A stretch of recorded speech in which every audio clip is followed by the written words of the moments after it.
December 11, 2021. A noise wakes me up. It's still dark out. I check my phone.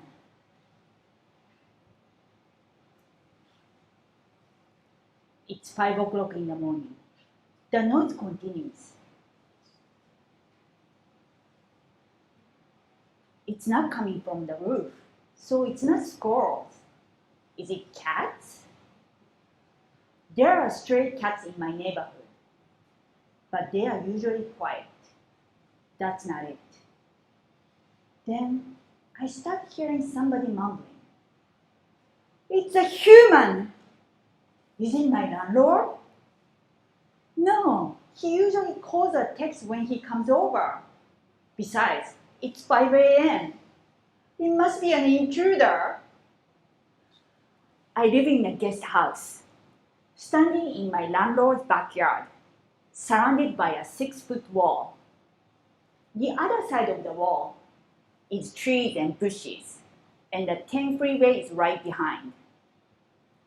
I've never seen anybody there, but my landlord told me that he's seen homeless people walking in the bushes before. So it could be a homeless person. I continue to sharpen my senses. I can feel him moving around the outside of the house. He must be checking the door and windows. Did I lock the door? Of course I did. How could I forget?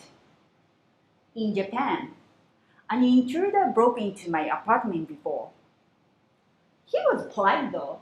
He said good morning, and I asked him to leave. And he did. But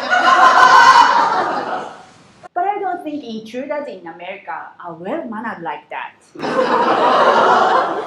But I know what to do for a case like this. I watch Lifetime dramas. Not heartwarming ones, but more like cheesy, suspense ones with betrayals and murders. In Lifetime dramas, there are always those who chase the suspect, which is a stupid move in my opinion, because they usually trip on something and get killed. I'm not one of those. I'm the lead character in this drama. I lock the bedroom, just in case. Should I hide under the bed like Lifetime dramas? No, I don't think so. I don't want to get dusty. I need to vacuum first. Besides, there is so much stuff under the bed. If I drag them out, it's obvious where to find me. So instead, I cover myself with the bed sheet. I know, it sounds silly, but hear me out. In Japan, we say the darkest spot is under the lamppost. So under the bed sheet could be the best spot to hide. Who would think anybody would hide in such an obvious place, right? Yeah, call me a genius. Then suddenly, bam, bam, bam! I start hearing the loud bangings at the front door. Now I'm confused. Doesn't he want to sneak into the house quietly? Especially when the house is dark? Who is this guy? In Lifetime dramas, the bad guy is often your coworker or Rex. I'm a computer programmer. I know my coworkers are capable of breaking into my apartment. Not apartment, but world digitally, not in person. And physical activity, like climbing up the wall, forget it. Then what about the guy who ghosted me? Did he rise from the grave?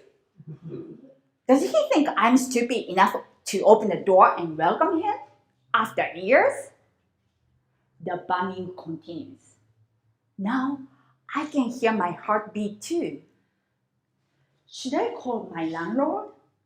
No, it's too early. So I text him.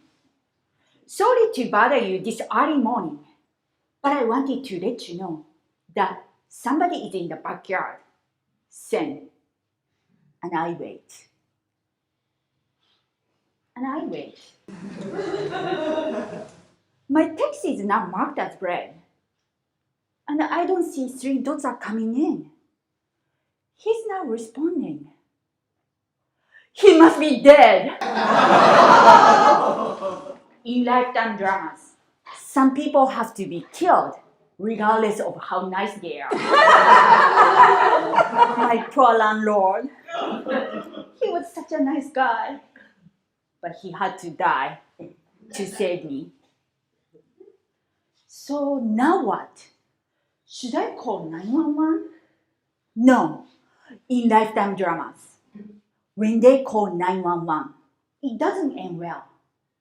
They are either killed on the spot, or the police show up way after everything is settled. So I Google when to call 911. Here is the first example. Events that involve an immediate threat to a person or property. Screams, fires, gunshots, car accidents with injury or any other medical emergency. I don't think my case fits here. Oh, there is more. Okay, this is close. An in-progress crime. That includes fights, break and enter. Close, but not quite, because he hasn't entered my place yet. While I'm assessing the example, the banging stopped. See? I was right.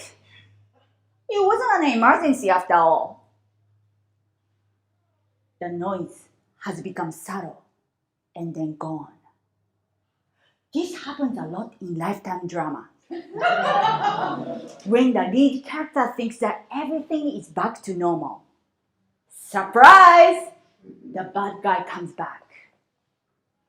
Now that silence returns, my imagination explodes. What's the point of making such a big noise? Maybe somebody got in an accident and was seeking help. Maybe he was injured. Maybe he's dead in front of my house, and I will be blamed for his death. But who takes all the trouble to come to my place? To get into the backyard, he has to climb up the 6-foot wall. There are a bunch of houses that he can knock on without any effort. Maybe he killed everybody on the block. And I'm the last one standing. I will be the only living witness. Although I didn't see anything. Maybe this silence is a trap. He must be waiting for me to open the door. I'm not gonna fall for it. Silence continues.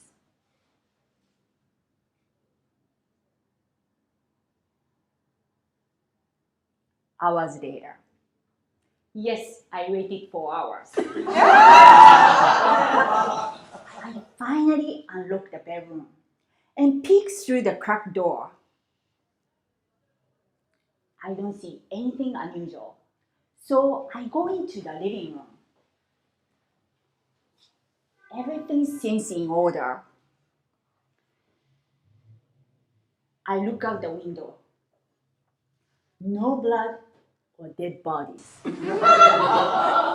How disappointing.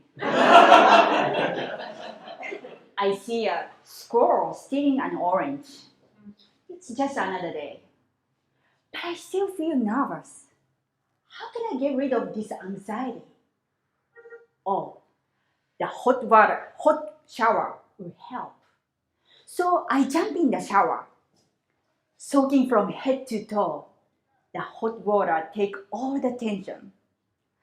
Now I can start feeling myself again. Oh gosh, why did I do that? This is the perfect place where people get killed. Oh gosh.